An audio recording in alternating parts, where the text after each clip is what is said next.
আরে আসি আমার মালিকের ইচ্ছায়, আসিও আমার মালিকের ইচ্ছায়, রওনাও কিন্তু করা লাগবে আমার মালিকের ইচ্ছায়। যারা বলেন কথা ঠিক না ঠিক?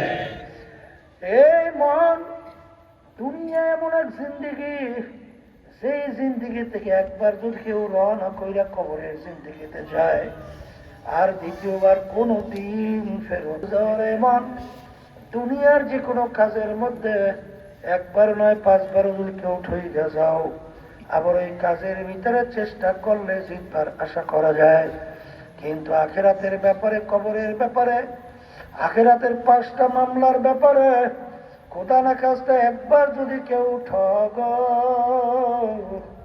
আর দ্বিতীয়বার দুনিয়াতে এসে আপিল করিয়া জিতবার কিন্তু আর সুযোগ নাই।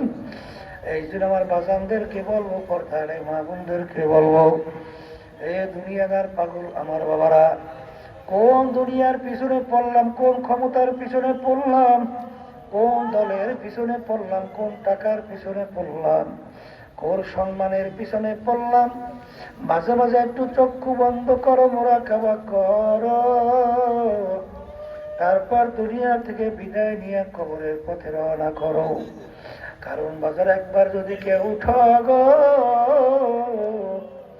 দ্বিতীয়বার আইসা জিতবার আর সুযোগ নাই। দুনিয়ার যে কোনো কাজে যদি 5 বার ঠগ, ম্যাজিস্ট্রেট কোর্টে কেস কইরা ঠইগা যদি যাও, আবার জজ কোর্টের ভিতরে আপিল করলে জিতবার আশা করা যায়। জজ করে ঠকলে হাইকোর্টে আপিল করা যায়, হাইকোর্টে ঠকলে সুপ্রিম কোর্ট সিঙ্গেল বেঞ্চে আপিল করা যায়, সিঙ্গেল বেঞ্চে ঠকলে সুপ্রিম কোর্ট ফুল বেঞ্চের ভিতরে আপিল করা যায়, সেখানে ঠকলে প্রেসিডেন্ট কোর্টে আপিল করা যায়, সেখানে ঠকলে আন্তর্জাতিক কোর্টে আপিল করা যায়। কিন্তু কবরের যাত্রীরা খোদা না কাজটা একবার যদি কেউ কবরে ঠগ, দ্বিতীয়বার দুনিয়াতে এসে আপিল কইরা জিতবার কিন্তু আর আশা নাই। এই জন্য আমার ভাইদেরকে বলবো, পর্দারে মা বোনদেরকে বলবো, এ দুনিয়াদার পাগল আমার বাবারা, মনে করছো আমরা হুজুররা কিছু বুঝি না।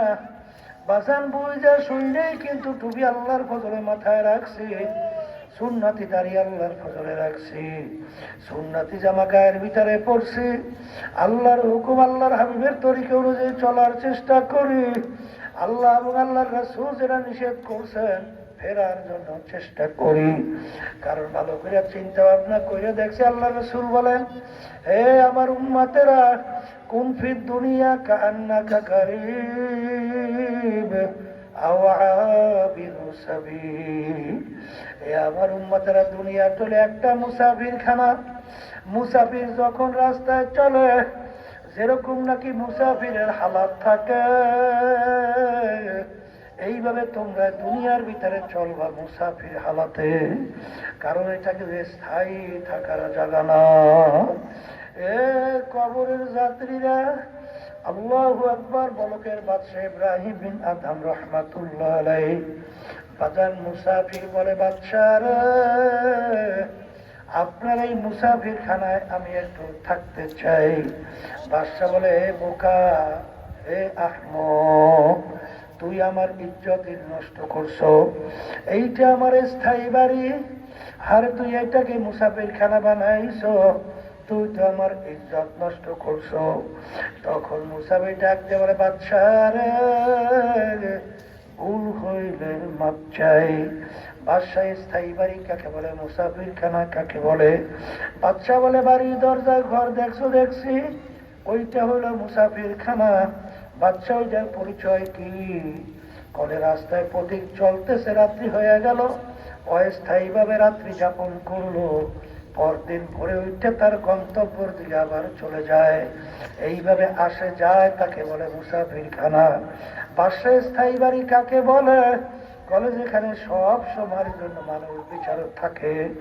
তখন মুসাফির বলে, বাদশাহ রে, তাহলে দুনিয়া সৃষ্টির পর থেকে মনে হয় আপনি এই বাড়িতেই আছেন। তখন বাদশা ডাকতে বলে, ওরে বোকা মুসাফির, না না না, আমার আগে ছিল আমার আব্বা, আপনার আব্বা কোথায়? সে তো কবরে চলে গেছে। তখন মুসাফির, ওরে বাদশা আপনার আব্বা কি আসবে? বলে, ওরে মুসাফির পাগল, একবার যদি মানুষ দুনিয়ার থেকে বিদায় নিয়ে কবরে চলে যায় আর কোনো দিন আসে না।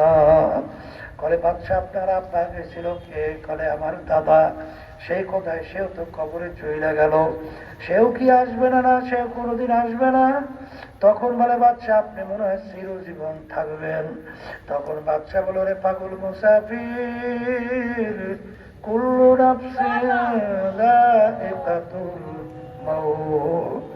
এ পাগল মুসাফির, আমিও মরণশীল, আমিও একদিন দুনিয়া থেকে বিদায় নিয়ে কবরে যাব। করে বাদশা আপনি কি আর আসবেন না? না, আর আসবো না। তখন মুসাফির ডাক দিয়ে বলে, বাদশা রে, আপনি আমাকে বলছেন বোকা, আসলে বড় বোকা তো আপনি। এ বাদশা আপনার বাড়ির দরজায় মুসাফির খানা, একবার মানুষ থাইকা চইলে গেলে আবার এসে থাকতে পারে, ইচ্ছা করলে থাকতে পারে, কিন্তু আপনার এই মুসাফির খানা থেকে একবার যদি কেউ বের হইয়া যায় আর কোনো দিন আসে না। মুসাফির হাম সবাই কবর আখের ঠিকানা, कोई आगे रवाना है कोई पीछे রওয়ানা। বলার সঙ্গে সঙ্গে বাদশার চিন্তার পরিবর্তন ঘটে গেল। আমি এই সম্মান দিয়া, সম্পদ দিয়া, অট্টালিকা দিয়া, রাজসিংহাসন দিয়া, এই বাদশাহী দিয়ে আমি কি করব? এ তো দেখতে না দেখতে শেষ হইয়া গেল। আখারে সেই দিন রাত আমার জন্য অপেক্ষা আছে, যেই দিন আমাকে সাদা 3টা কাপড় দিয়া পেঁয়াজ দেবে,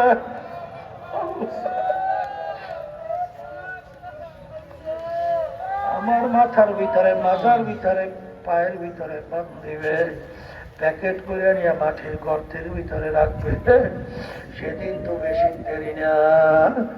এই চিন্তা করে বাদশা চিন্তা করলো, আরে আমার স্থায়ী বাড়ি জান্নাতের ঠিকানা তৈরি কইরা তারপর দুনিয়া থেকে বিদায় নিয়ে কবরে রওনা করা লাগবে।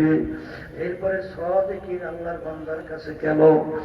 আর যাওয়ার পরে মুরব্বী তাকে এমন ভাবে কাঁচা শুরু করলো, এক পর্যায়ে তাকে লাকড়ি টানার দায়িত্ব দিল, এক পর্যায়ে তাকে মেথরের দায়িত্ব পর্যন্ত দিল।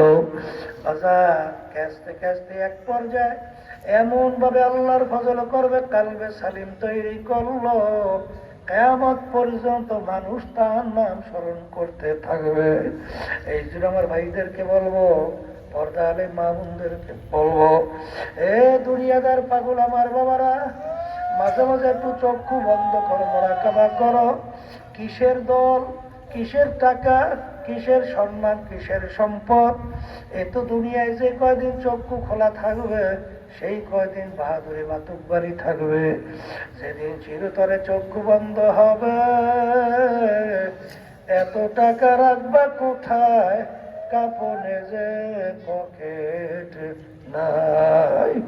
এই চিন্তা ভাবনা করিয়া দুনিয়ার ভিতরে জীবন যাপন করো, মুসাফির হালাতে দুনিয়ার ভিতরে থাকো, আর সবসময় আল্লাহর কাছে দোয়া করো, রব্বানা লা তুযিগ কুলুবানা বা'দা ইয হাদাইতানা ওয়া হাব লানা মিন লাদুনকা রাহমা ইন্নাকা আনতাল ওয়াহ্হাব।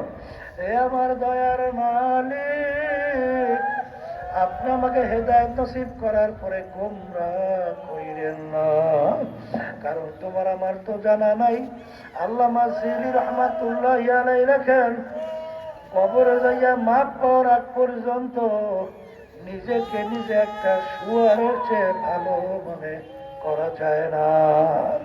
বাজার নিজেকে নিজে অনেক কিছু মনে করিল না, কারণ বাজার আরে কবরে যাইয়া মাপ পাওয়ার আগ পর্যন্ত নিজেকে নিজে একটা শুয়ারের চেয়ে ভালো মনে করিল না।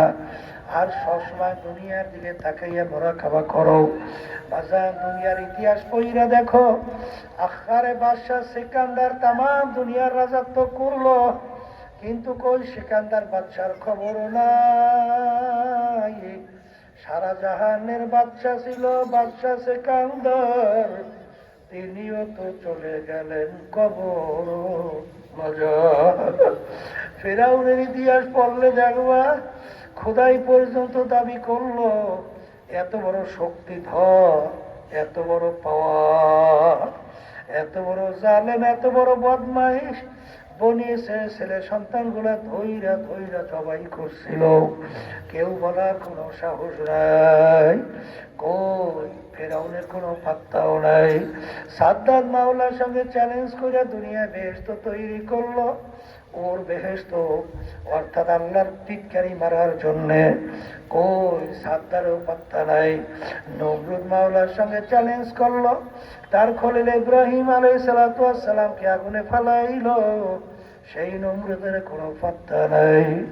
বাংলাদেশের ভিতরে কত বড় বড় দুনিয়াদাররা, যাদের হুঙ্কারে মনে হয় বাংলাদেশের জমি থর থর করে কাঁপতো, এখন তাকাইয়া দেখো একজনের কোনো চিহ্ন নাই।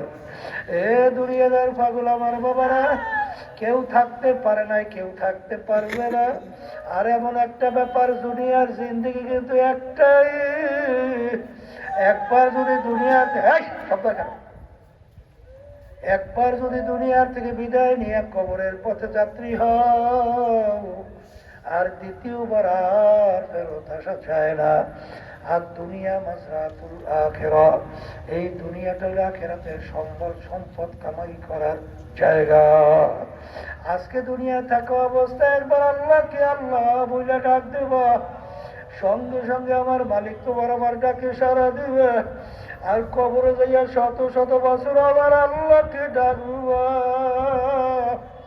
একবার ডাকে আমার মালিক সাড়া দিবে। এই জন্য আমার ভাইদেরকে বলবো, পর্দালে মা বোনদেরকে বলবো, দুনিয়ার সরকারের সিদ্ধান্ত দেখো। দুনিয়ার সরকার দুনিয়ার মানুষকে দুইটা ভাগে ভাগ করে। এক শ্রেণীর মানুষকে সরকার পুরস্কৃত কইরা বাজার বিভিন্ন গাড়ি বাড়ির মালিক বানাইয়া, বিভিন্ন পাহারাদার বিভিন্ন সম্মানে ভূষিত কইরা তারপর তাকে পুরস্কৃত করে। আর এক শ্রেণীর মানুষকে সরকার জেলখানার ভিতরে আবদ্ধ করে। বাজান পুরস্কৃত কাদেরকে করে? বাজান ডিসি, এসপি, মিনিস্টার, বিভিন্ন কায়দায় বড় বড় অফিসার। বাজান এই বড় বড় এসপি, ডিসি, এমপি বড় অফিসার হওয়ার জন্য বাজান পড়তে পড়তে অনেকাংশে মাথার চুল পর্যন্ত পইরা যায়। ঠিক মতো ঘুমাইতেও পারে নাই, ঠিক মতো খাওয়া দাওয়া ঠিক করতে পারে নাই, খালি কষ্ট আর কষ্ট। কষ্ট করার পরে যখন ভালো সার্টিফিকেট অর্জন করলো, এবার সিএস এবং বিসিএস ক্যাডার সহ এমবিবিএস এবং এবার বিভিন্ন ধরনের ডক্টরেট ডিগ্রি সহ বাজার অর্জন করার পরে তাকে সরকার বিভিন্ন কায়দায় পুরস্কৃত করিয়া এখন এসপি বাংলো, ডিসির বাংলো, অমুক তমুক সমুক এমপির বাসভবন, আরে প্রধানমন্ত্রী কোন ভবন, আরে শান-শওকতের কোনো অভাব নাই। আর এক শ্রেণীর মানুষকে জেলখানায় নাই, জেলখানায় যাওয়ার জন্য তেমন কষ্ট লাগে না। তুমি যদি একটা রড দিয়ে একটা লোকের মাথার উপরে বাড়ি মেরে দুই ভাগ করে ফেলাও, দেখ পাঁচটা হ্যান্ডকাপ লাগাইয়া টাইনা জেলে ফেলাইয়া দেবে। ঠিক বাজার আমার মালিকও কিন্তু মানুষগুলো মরার পরে আমার মালিক বলেন, ফারিকুন ফিল জান্নাতি ওয়া ফারিকুন ফিস সাইর। আমি মানুষগুলোকে মরার পরে দুইটা ভাগে ভাগ করব। এক শ্রেণী মানুষকে আমি সাজাইয়া পড়াইয়া আমার মেহমানখানা বেহেশতের মধ্যে জায়গা দিয়ে দেব। আর এক শ্রেণী মানুষকে আমি বলবো ফেরেশতাদেরকে, ফাকুল্লুহু, ওদেরকে বান্ধ, মিওয়ারাইহিম জাহান্নাম, আমার জেলখানা জাহান্নামে যে ফিকা ফালাও।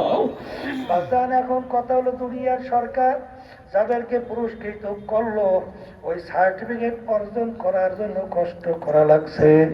ঠিক বাজার বেহেশতে যাওয়ার জন্য কিন্তু কষ্ট করা লাগবে। জোরে বলেন কথা ঠিক না বেঠিক? ফজরের সময় শীতের রাত্র, প্রচন্ড রাত্রের ভিতরে শেষ রাত্রে রাত কম্বল মোড়া দিয়া ঘুমাও, ওদিকে ফজরের সময় মুয়াজ্জিন আযান দেয়, আসসালাতু খায়রুম মিনান নাওম। ওই সময় মন চায় না লেপ কম্বল ফালাইয়া ঠান্ডা পানিতে ওযু কইরা মসজিদে যাইতে, কিন্তু মন চায় না। এক শ্রেণীর মানুষ কিন্তু লেপ কম্বল মুড়ে দিয়ে ঠিকই ঘুমায়, ওরা কিন্তু আল্লাহর হুকুম পালনের জন্য নামাজে যায় নাই। বাজার হারে কোনো কষ্ট লাগে নাই, ওদিকে নামাজে যাইতে কিন্তু কষ্ট করা লাগছে। রমজান মাসে গরম হইতে রোজা রাখতে কত কষ্ট, অনেক সময় খেতে খামারে কাজ করতে মাগরিবের আগে আগে